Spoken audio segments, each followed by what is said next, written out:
I'm about to sit and watch Picard Series 2, Episode 1, The Stargazer. A little bit worried about this.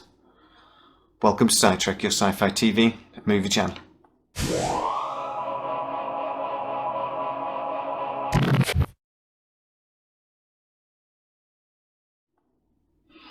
So yes, I'm about to sit and watch the episode. This is going to be a bit different because what I'm going to do is I'm going to watch the episode and I'm going to pause it every so often and I'm going to tell you what I genuinely think, so you're going to get my instant, there and then opinion.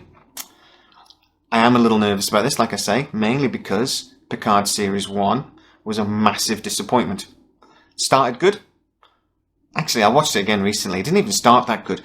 It was a bit boring from straight off the bat, but you would kind of expect that with a new series because there's a lot of story to tell. So I kind of gave it a bit of a, gave it a bit of rope. I didn't judge it too quickly. I loved a few little things like Data's return and stuff. I got quite excited about that, but I hated the way it ended. Now, even though I might have been a bit bored by large chunks of the series first time round, the end actually made me angry. Picard becoming an android made me angry. The ships that turned up at the end, commanded by Riker, made me angry. They threw it together, bad CGI, and just copy and paste. Where was Starfleet in that entire series? That made me angry. And when Starfleet did turn up, they looked crap. So, yeah, I didn't like Picard Series 1. So basically, there's a lot riding on Picard Series 2. For me, at the moment, they're spitting on Star Trek, particularly The Next Generation, and I don't like it. But from a lot of the adverts I've seen, it looks like they might have actually listened to fans while they were producing this, and they might have fixed some of the problems I don't like about it. For example, the starships and the Federation and the way they appear. So, let's get stuck into it. Let's hit the play button, and I'll tell you exactly what I think as we go along. Okay, the opening sequence is quite exciting, isn't it? So basically, it looks like there are going to be spoilers, by the way. So I'm hoping you'll watch this with me and then tell me what you think in the comments. But it looks like, I think that's the Borg Queen aboard the bridge of a starship. Obviously, there's laser fires going everywhere, phaser fire going everywhere. They've gone back to the. They've still got those phases where it looks like a little, like little peas shooting out of a thing, rather than which I loved from the original series, but never mind. And then obviously you have the voice. We don't know if that's in Picard's head or not, but there's some sort of being on the bridge that's trying to take over. Tentacles going crazy. Yeah, very exciting, very action-packed open. I would say though that a lot of Star Trek at the moment is very action-packed. Doesn't mean it's good. So obviously this series is going to be a continuation of the exploration of who Picard is. Why he became the captain, why he became the loner that he is.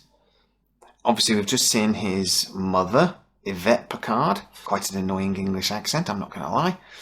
And it looks like something really bad happened to her, which might be a trauma that then goes on to explain the psychology of Jean-Luc Picard.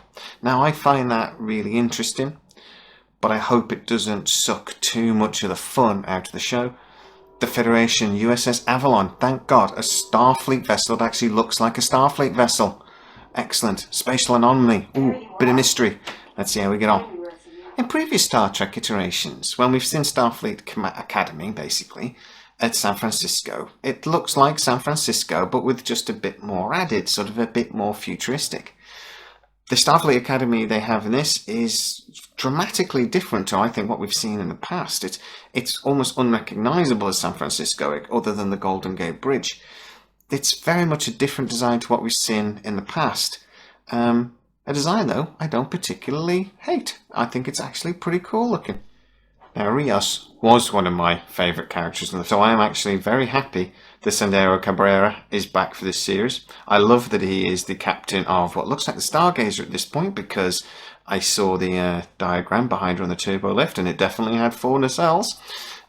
So very excited about this. I love how he is sat on the bridge smoking a big ass cigar, as you would expect. Nothing better from Rios. The USS Stargazer is a stunning looking ship.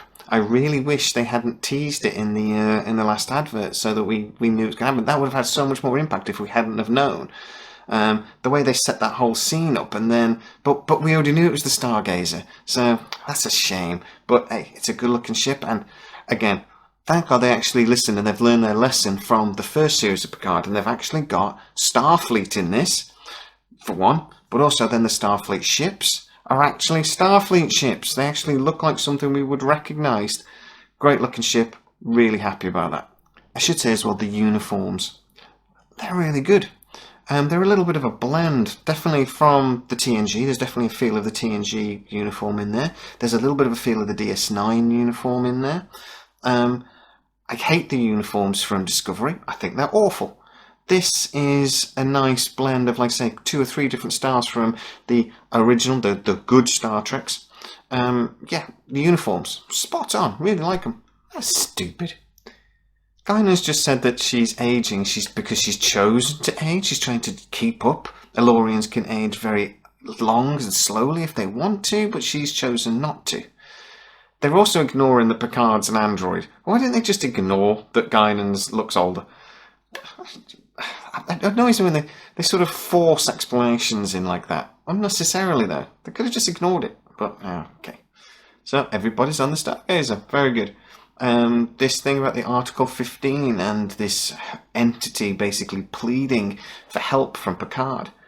Very interesting setup. I cannot help, though, but think that the green glow from this subspace anomaly looks awfully Borgy. So let's see if that's just an accident, if it's just a pretty green colour, or is it purposefully Borg-like. Okay, the Borg coming through is actually pretty cool. It's not a traditional cube, it's something else. But then the fleet arriving, ready to take on the Borg encounter. But then the fleet arriving, ready to take on the Borg, is very cool. We're seeing a mix of lots of different ships. I can see what looks like a Sovereign class. Obviously, there's got the Excelsior, a massively refit version of the Excelsior by the looks, completely different nacelles, etc. But as a Star Trek fan, I love the starships. I am a massive geek for the different starships. So that is actually genuinely exciting. So far, I'm actually thinking that they've listened to the fans. They have fixed some of the massive problems I mentioned at the beginning. And this is genuinely an exciting opener to this new series. There's a bit of a question since Voyager of actually how much damage did Voyager do to the Borg species? We kind of think that the damage Voyager did might have been irreparable. But we seem to have just had an answer for that. 7 and 9 just said that the Borg we know is a shadow of its former self. It's basically been destroyed. That they're a hovel and technologically. So it looks like the Borg, at the end of Voyager, maybe, was virtually defeated. Now that's interesting. So is the Borg here now an opportunity or a threat? A very interesting storyline. Now, I don't like the idea that the Borg are being threatened because I think the Borg were the perfect bad guy. The Borg in a weakened state? That's interesting. And what do they say about an injured animal if it's cornered? That's when it's its most dangerous. So, there's a lot of riding on that episode of Star Trek.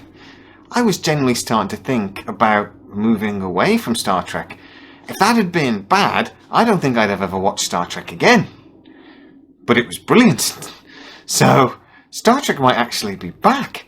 I didn't just enjoy that episode of Star Trek. That might be the best 50 minutes or 55 minutes of Star Trek that's been made for about 10 years or 15 years. That's not just a great episode of Star Trek. That might be the best episode of Star Trek that's made since Voyager ended. I absolutely loved it. I loved that the Federation was back in it. I loved that the storyline was genuinely actually gripping. When the Borg attacked in the last few minutes of the film, I was genuinely at the edge of my seat. I forgot to record a couple of things I could have mentioned because I was enjoying it so much. Picard Series 2 genuinely had a lot to live up to, mainly because of the failings of Picard Series 1, but also just because of the fans and how much we loved The Next Generation and how, you know, and even though this is a different series, it's always going to be connected to it. I'm a little bit concerned. So, the Borg attack, Picard has to destroy the fleet, and then El Capitan, we realise the time has changed. He's at the end of the road not taken, so this is the end of a different timeline. I'm a bit concerned about where the series is now going to go. I'm hoping this hasn't started with a massive bang and is going to now deflate into a nonsense like it did in the first series.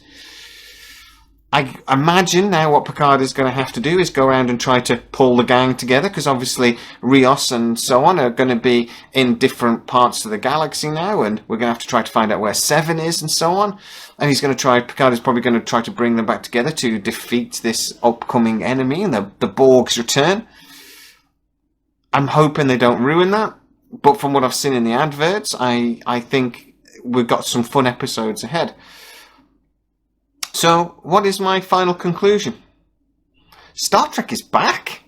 Picard, Series 2, Episode 1 is that good. It's the best bit of Star Trek I've seen in a very, very, very long time. It's pulled me back from the edge, because I was genuinely worried about watching this episode of Star Trek. I was honestly thinking that I would probably never watch Star Trek again. But now, I'm excited to watch the next episode. I love as well that they're streaming an episode every Friday, so I've now got a week to think about this and to look forward to it. Lots of other episodes, I'd be binge watching it now, and I think it takes a lot away from that. I really like that they're going to do an episode a week.